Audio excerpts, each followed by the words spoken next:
The reality is that the context is slightly different for every company, and super important to have an understanding of your stakeholders and your stakeholder groups, and honestly, like where the power sits within your stakeholder groups too.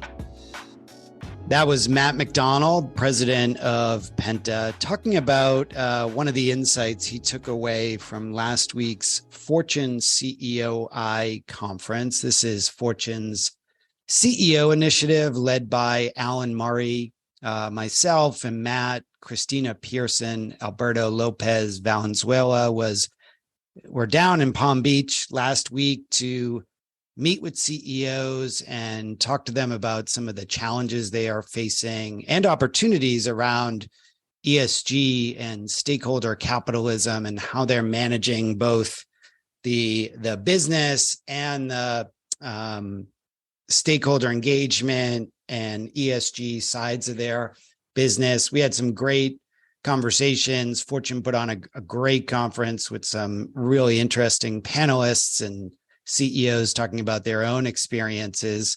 We did break that down and what we learned from that in this episode, a special edition of What's at Stake. Listen now and enjoy.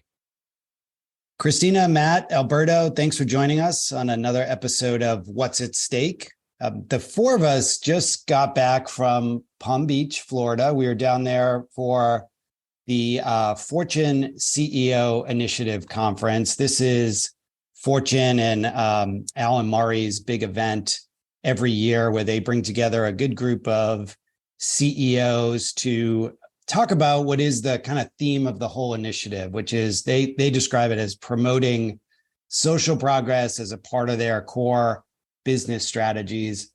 My takeaway was it was probably less promoting social progress and more managing how they talk about the good they do, how they deal with the stakeholder pressures they face, how they're trying to engage both on the business side and doing well by their stakeholders.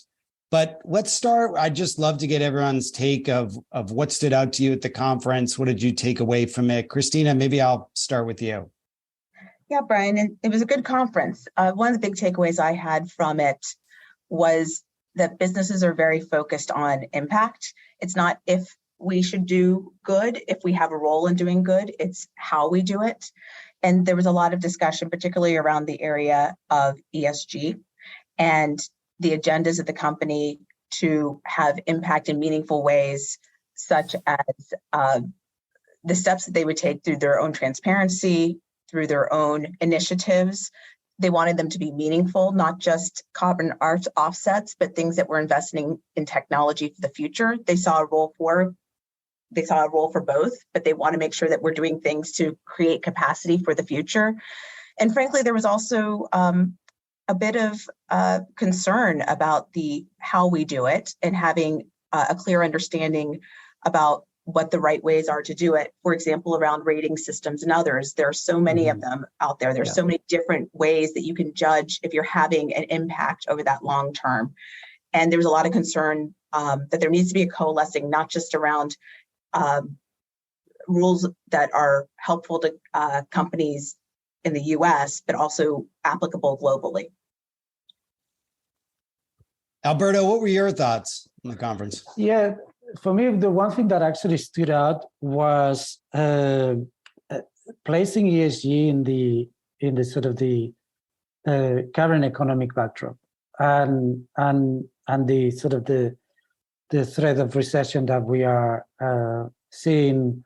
It was interesting to actually see the different sentiment from US businesses to sort of European businesses, in which US perspective is that actually an US intervention might actually have a desired effect to mitigate the impact of the recession, whereas Europe seems to be much more exposed.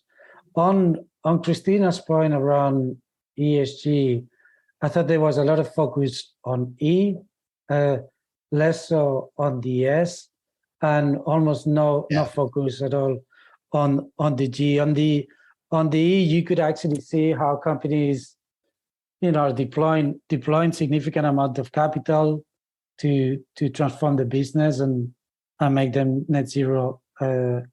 I also saw that actually there was a mixed bag of attendees, and there was discussion about a closer partnership with capital markets and corporates to enable to accelerate the investment on climate.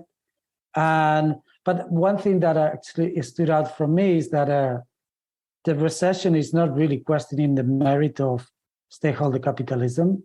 I think it's more of an opportunity to focus on 4 key stakeholders: investors, employees, customers, and communities. So I think there's a lot of discussion around those 4 stakeholders as well.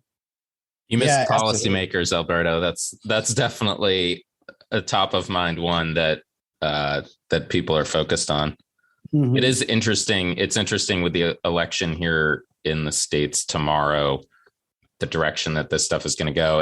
And with, to your point, Alberto, with the recession looming, I was struck by the way that I was expecting more people to be talking about long-term value and long-term value creation in solving of big societal problems. There was a breakthrough energy portfolio company that was looking at that stuff. I mean, that's one of the thesis of that Penta client disclosure. But I was actually surprised at the fact that people weren't talking more about how long-term focus on this stuff creates value for companies, especially given the kind of near-term volatility these companies are likely to face among the different stakeholder groups that you mentioned. I mean, that is the reconciliation of why they do what they do.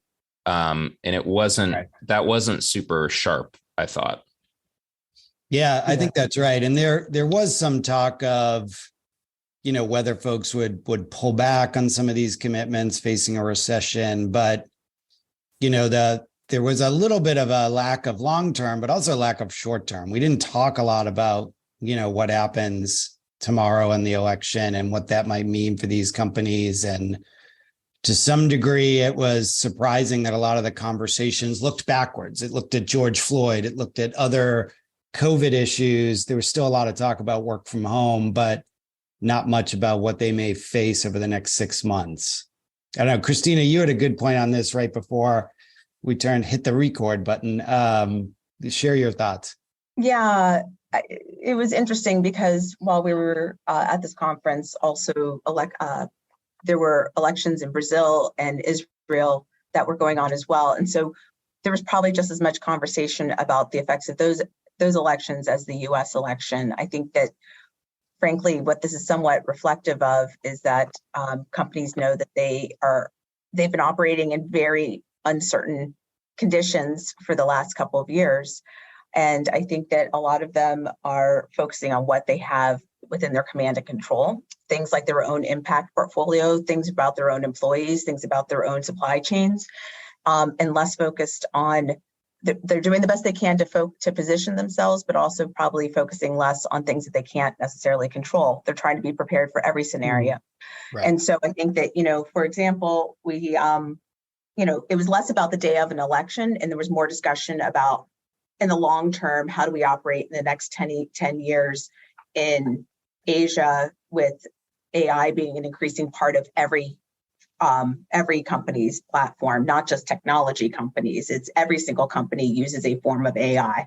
The dynamics of the Russia-Ukraine situation and how it's destabilizing business certainty in Europe. Frankly, a lot about the impact on employees. A lot of these were global companies as well. Yeah. And one of the companies did mention that they have employees in the Russia and Ukraine area, and it is very difficult not just to be a company serving your clients, but to also be one that is trying to withdraw operations in a way that your own employees are not harmed, because they are very much victims of this geopolitical situation.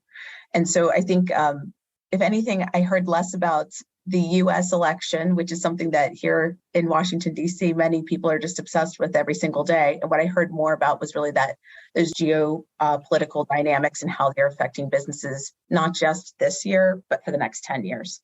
Yeah. Alberto, you spend a lot of time studying this and focusing on that point. What are you all seeing, or maybe what were some of your conversations at the conference in terms of, the data and the intelligence that these companies need to kind of manage those global issues and stakeholder challenges?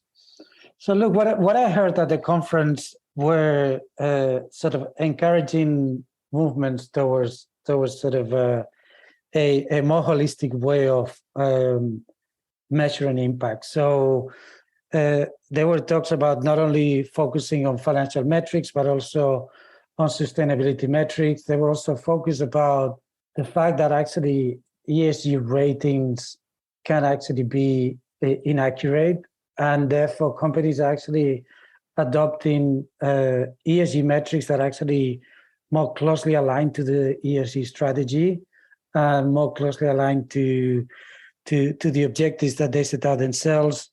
Interesting, Christina's point about the focus on companies, on what they control, and there was a lot of talk about focus on scope 3, i.e. sorting out your supply chain, making sure that actually you can become net zero by actually really managing your supply chain.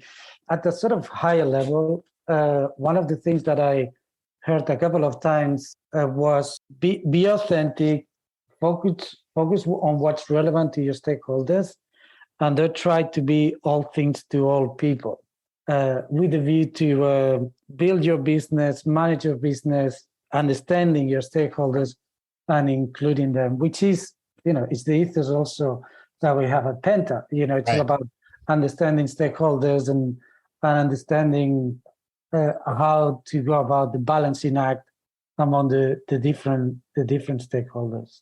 And actually, just to pick up a little bit here, this was sort of an interesting nuance, thinking more about the command and control and what businesses are focusing on. Talking about emissions, there was a lot of talk about how focusing on scope 1, 2, and 3 are really important, but that one of the best things a company could do to help its scope 3 was to focus on scope 1 and 2. And that wasn't to say to ignore scope 3. It was to say through your own actions, you need to start with the data, and you need to deep dive in the data and understand what you do. You need to have visibility internally with your board and have open conversations with your employees and others to understand where you could have the most impact.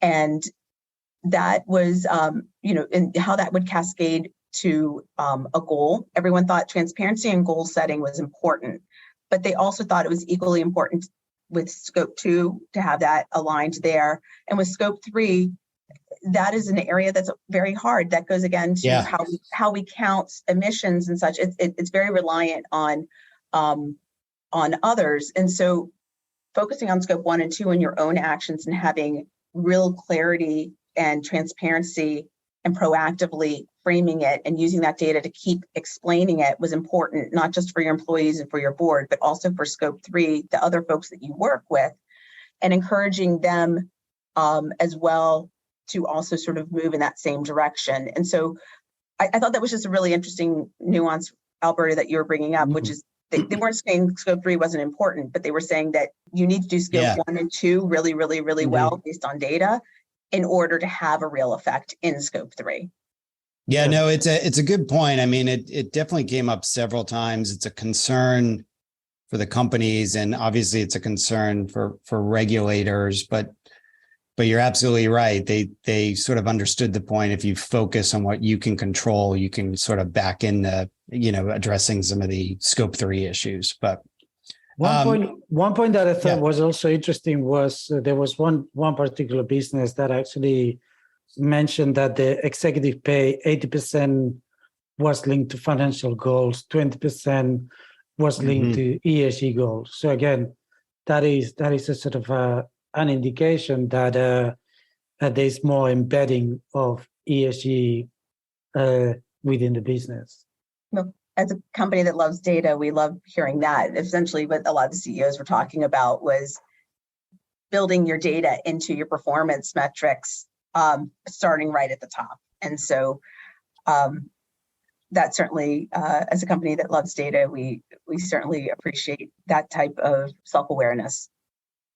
Matt, let me pull you back in here. We talked a little bit about, the state of the economy. The Fed hiked rates again while we were down at the conference, and we heard from two speakers down there. Larry Summers, who's been pretty vocal that this economy is going to need a hard landing stop to recorrect itself, and Bryan Moynihan, CEO of Bank of America, who sort of was, we're not seeing signs of a recession. We keep predicting it, but we keep pushing it off a few more months, and consumers have never been in a better spot. This is something all these companies will have to wrestle with now and in the short term. What are your thoughts here? Those conversations were super interesting. I think the problem that everybody's dealing with is the lag effects and how policy works through the system, right? So right. Brian's probably right that like consumers aren't quite impacted at the moment, but like housing is.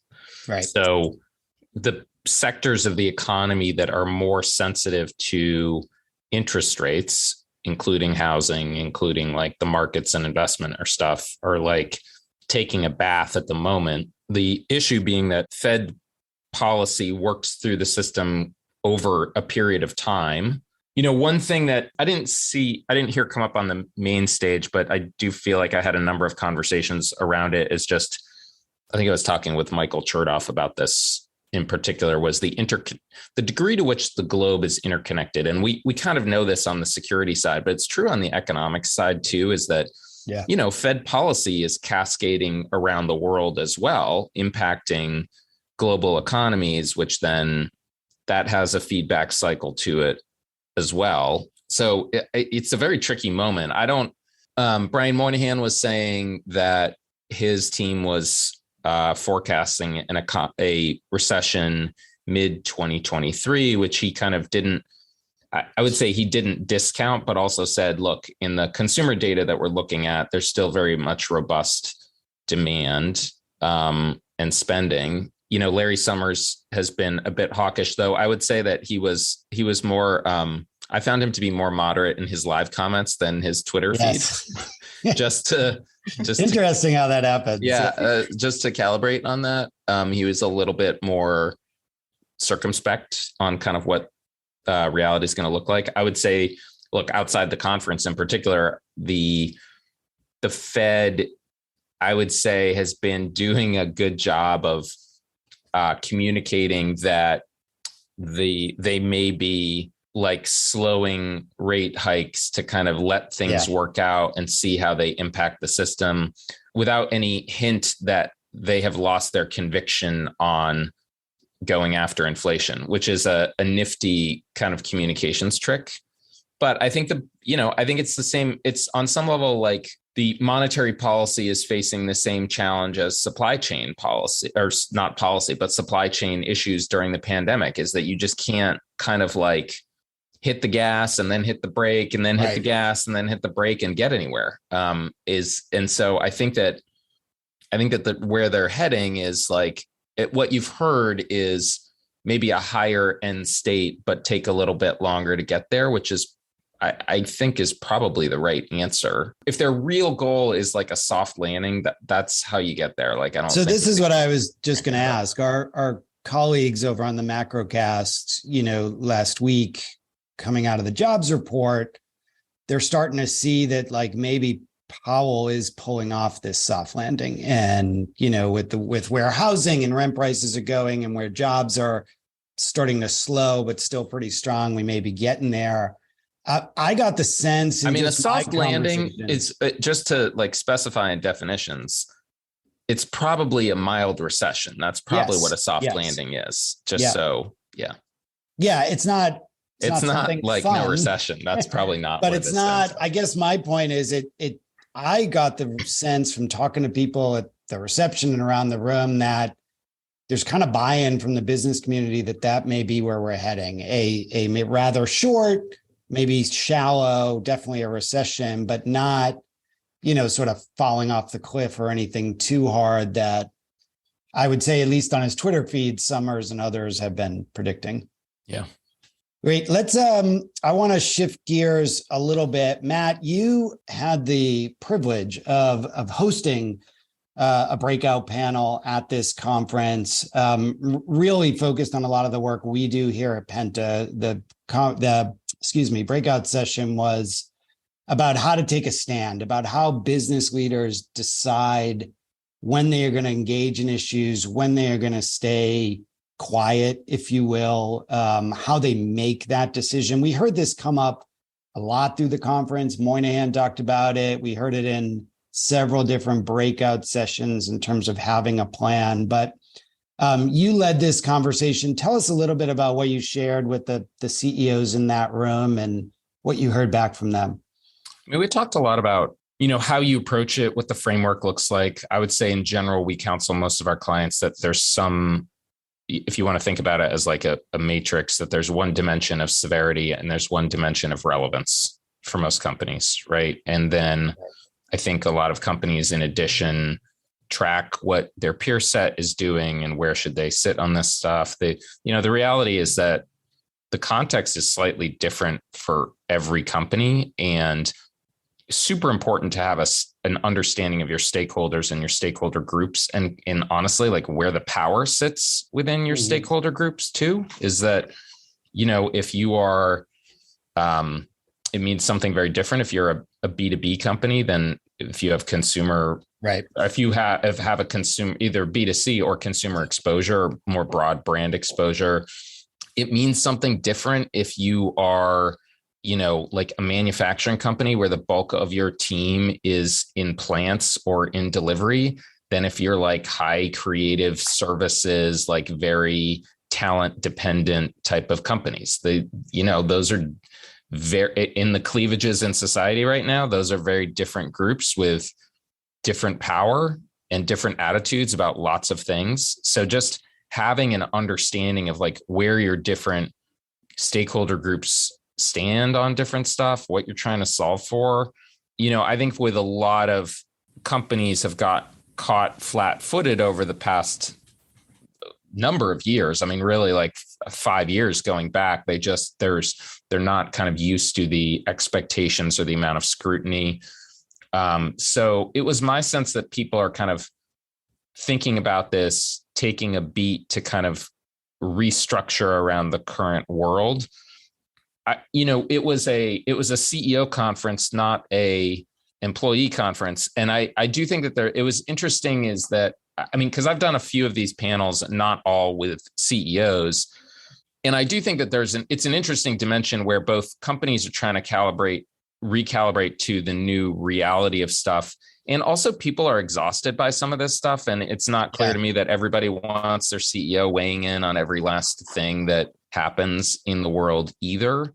It's been a rough couple years. And I got the sense from a few of them that they're still very crisis oriented around this, right? And a couple of my conversations were, they went immediately to like, okay, so you guys help right when stuff happens or when I get that stakeholder pressure. And I thought it was Moynihan and I think it was Penny Pennington of Edward Jones both raised points of, no, we have teams in place in a system where we're understanding where our stakeholders, right from hiring, what they care about, what they think about. And then this isn't Bryan Moynihan making a decision of like when to speak out on something. This is a collaborative effort around the company, which is a lot of what we preach to our clients. I think this goes back again, though, to the command and control that was talking about before. After several rough years of the business community dealing with all these geo forces and once in a millennium sorts of instances, they are focusing on, it's not preparedness, it's how you're prepared, and they are preparing for every scenario to the extent they can do that. And Michael Chertoff was, some of his comments were about exercising exercising various scenarios for business continuity.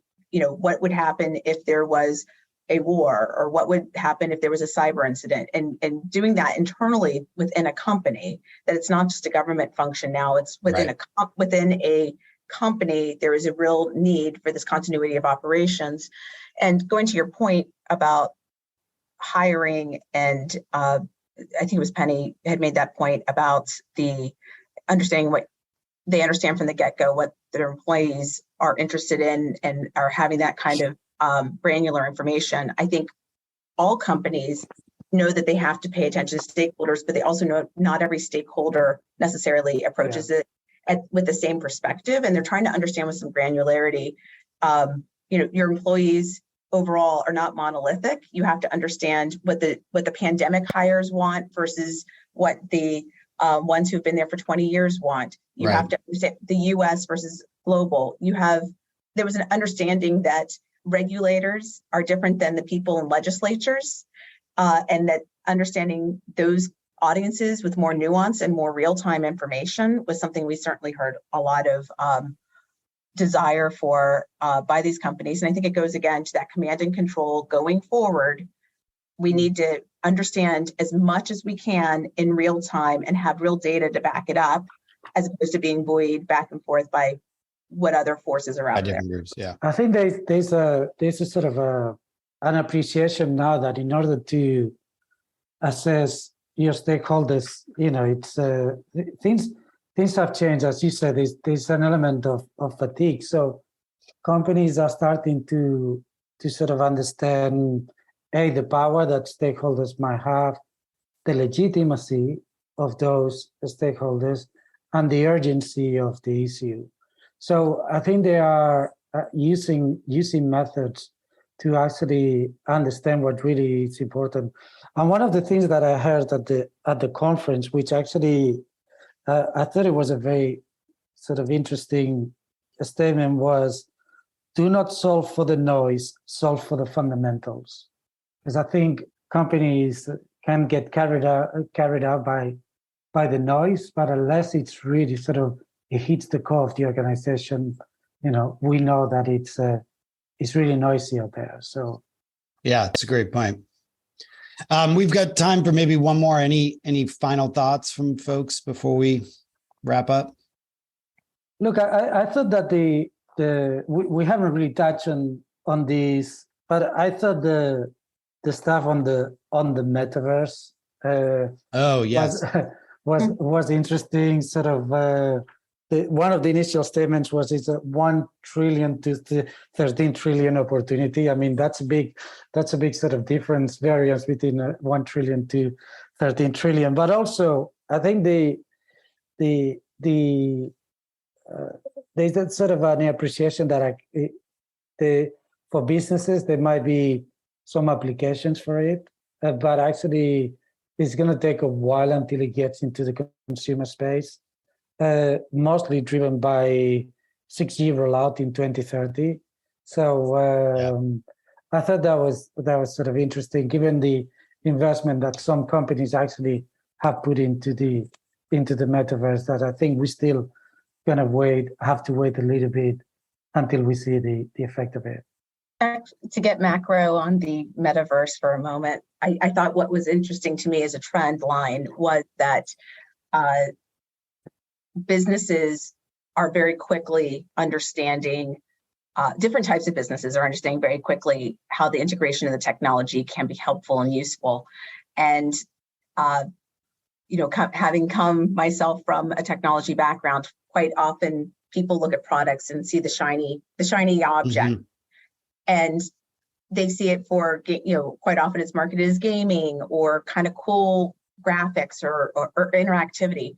What we really heard conversations about from the CEOs in the room is, how can we look at this new technology and use it to heighten our connectivity to our employees and our customers? Yeah. How can we use it as a tool for accountability and training with them? And so we heard a lot of folks talking about doing pilot projects using some of these AR and VR technologies for example, trainings, training warehouse workers, or training on regular HR trainings that you have,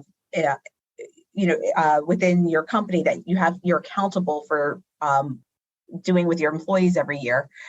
And they also talked about the ability, when you are at a large global company, that the AR/VR technology, if it reaches its potential for the use in business operations, will also help a CEO be more present and emotionally connected to their customers and employees. And so we are not, all that said, there was a clear acknowledgement, we're not there now.